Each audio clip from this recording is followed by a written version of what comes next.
যারা তালি দিচ্ছেন আওয়ামী লীগ নিষিদ্ধ হয়েছে, আওয়ামী লীগ বাদ হয়ে গেছে। বাংলাদেশ 6 ঋতুর দেশ, ঋতু পরিবর্তন হইতে সময় লাগে না। আজকে যারা বাহাবা দিচ্ছেন আওয়ামী লীগ নিষিদ্ধ হয়ে গেছে, আমরা স্বাধীন, আওয়ামী লীগ হয়তো এমন ভাবে ফেরত আসবে আপনাদেরকে কিয়ামত পর্যন্ত নিষেধাজ্ঞা দিয়ে দিতে পারে।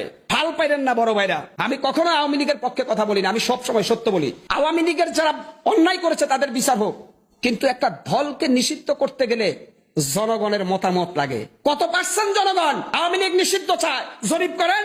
এই আওয়ামী লীগ মাওলানা আব্দুল হামিদ খান ভাসানীর আওয়ামী লীগ, এই আওয়ামী লীগ 71-এর আওয়ামী লীগ, এই আওয়ামী লীগ স্বাধীনতার আওয়ামী লীগ। আপনি সে আওয়ামী লীগ রাতারাতি ঘটা করে নিষিদ্ধ করে দিবেন, আপনার পায়ের নিচের মাটি কতটুকু গভীর, আওয়ামী লীগের শিকড় কত গভীরে সেটা আপনি জানেন। আমি কিন্তু আওয়ামী লীগ এখনো করি না, কারণ শেখ হাসিনার উপর আমার রাগ, কিন্তু তারপরেও বলবো ভাই, আরে মানুষ তো শেখ হাসিনার জন্য আওয়ামী লীগ করে না, বিএনপির মির্জা ফখরুলের জন্য বিএনপি করে না, জিয়াউর রহমানের জন্য মানুষ বিএনপি করে, আর আওয়ামী লীগ করে শেখ মুজিবের জন্য। শেখ হাসিনা তার কোন